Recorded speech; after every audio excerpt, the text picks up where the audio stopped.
Welcome back to Yahoo Finance Live. April is Financial Literacy Month, and to help close the financial gap, the NFL is starting a very interesting new initiative, the NFL Players Association, to be specific, teaming up with Goalsetter, a Black-owned personal finance education app to bring financial literacy to the classroom through a program dubbed Dropping Jewels, where NFL players not only bring some cash to students through Goalsetter's accounts to get kids started, but also drop jewels of financial knowledge, perhaps wisdom from their own experience.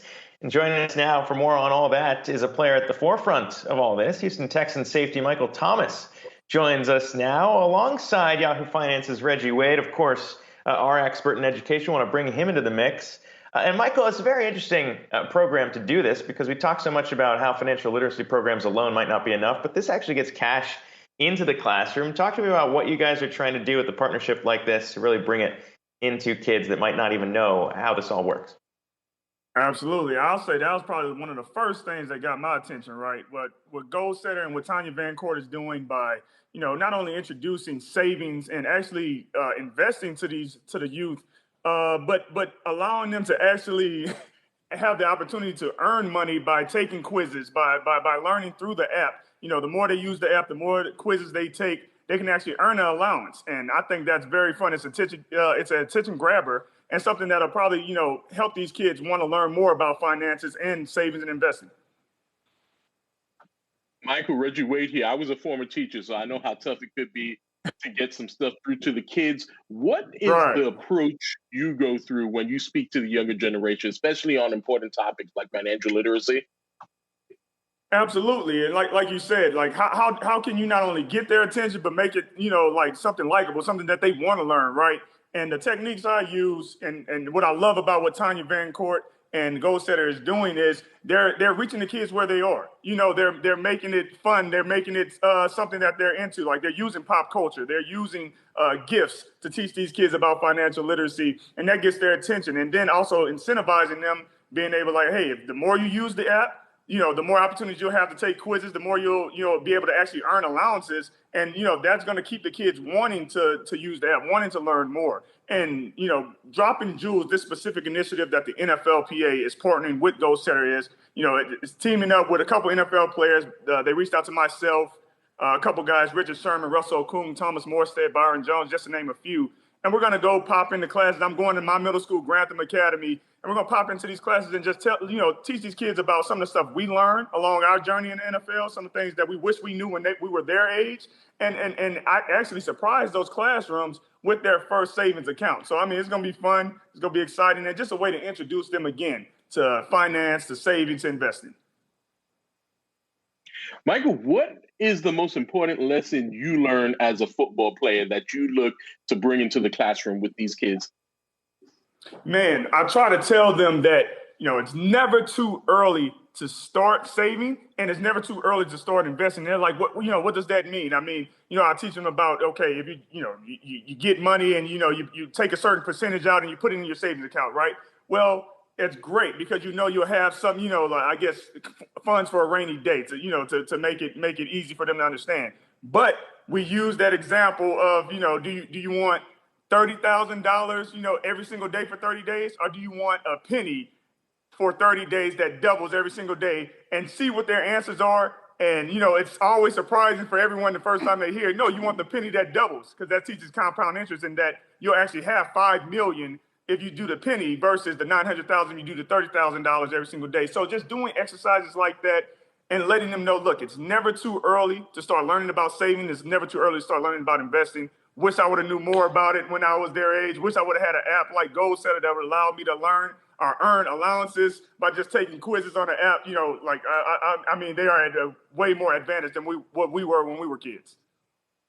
Michael, we've seen sports thrust itself right into the middle of a lot of political debates over the last year, and the MLB now right at the heart of this discussion of voting rights after they pulled their all-star game out of Atlanta to protest Georgia's new voting law. We heard from the NFL commissioner, Roger Goodell, talking about these NFL votes initiatives that the league has pushed forward, saying this is a nonpartisan way to have a meaningful discussion. But we've also heard a lot of Black executives come forward and say this is an issue where you need to be on one side or the other. Do you think the league needs to take a stronger stance on this when you consider there are 43 states right now that are considering laws to restrict voting in some way? Yeah, I mean, you look at that when it comes to voter suppression and, trying to change laws to restrict voting even more than what it already is. I mean, you can't stand for it, right? I think, obviously the league is come out and put out a statement. I can assure you that all the players, with everything going on in our country these past few years, that momentum and that energy won't stop. You'll see players continue to be leaders in their community, continue to try to push, push those efforts forward and try to say, like, no, we can't support voter suppression. We can't, support these laws that's restricting voting even more. And you'll see players step up and lead. You'll see our union step up and lead. And, we'll continue to push along with the league that, we don't support it. And it seems like over the last season, we have seen the league really come to the table on this. The players have been out front on the activism around this discussion about racism and social justice. Do you feel like you have the league's backing on this particular issue, that they have come out strong enough? I'll say this, like I've said, plenty of interviews, but especially within these last couple of years, where we started in 2016 when, players use their voices in their platform, like Colin, myself, Eric, Kenny, taking a knee, to fight against, systemic oppression, police brutality, and all that stuff. Where we were in 2016 to where we are now, I'll definitely say players feel like they have a space where they can speak out against these, these injustices, against what's really going on in our country, and feel like they won't be punished. So to answer your question, I feel like it's definitely improved since 2016, and players will continue to use that energy and that momentum to keep pushing these initiatives forward. Yeah, the spotlight for sure has definitely grown, and you're lending your spotlight here to this initiative too. When we talk about the league versus players, I guess "versus" is the interesting word to be using there, because it's sometimes can feel like confrontation, but you all are in it together. And interesting to see that move to expand the season here into 17 games now. That was one where you kind of heard from players saying, look, we don't want to deal with injuries and deal with more of this, but obviously there's money at stake here. What do you think about that decision as a player to expand the season and how that all went down? Yeah, I mean, I served on the executive committee of our NFLPA as the vice president. I think our president, J.C. Tretter, has done an amazing job of, one, educating our players on, hey, this is the CBA we signed. This is what we gave up in exchange for the extra, percentage, the extra money that we'll be getting. And we understood, like, no, do players want to play a 17th game and add the extra risk of injury? No. But at the same time, we signed off on it in the CBA knowing that we're going to increase the revenue. We'll be able to fund all these new increases in pay, increases in benefits, especially for our retired players as well, by playing this extra 17th game. We said we wanted a bigger share in the revenue. We said we wanted more money in our benefits. We said we wanted to increase our salaries, right? Get more guarantees in our salaries. Well, in exchange, the NFL wanted that 17th game. So we signed off on it. We signed the CBA. And again, I think the NFLPA, our union, and our president, J.C. Tretter, has done an amazing job educating everyone, understanding, like, look, this is what we signed off for. These are the gains we made, and this is how we'll protect ourselves by changing some of the rules in the offseason and during the season to keep us healthy. Michael, moving back to the goal setter campaign, what if you speak to a kid and they say, I want to be you, I want to be in the NFL? What advice would you give them? I'll tell them this, like, look, obviously, I was able to live out a dream that I had since I was literally their age, right?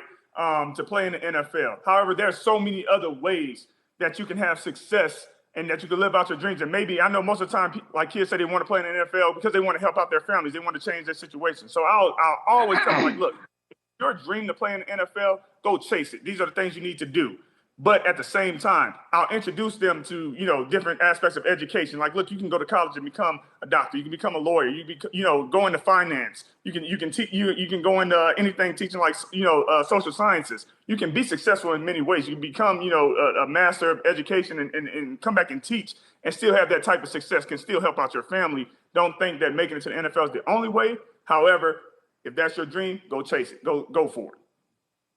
Michael, it's been a pleasure having you on the show today. Michael Thomas, Houston Texans safety. We hope to have you back on the show again soon. Our thanks to Yahoo Finance's Reggie Wade as well.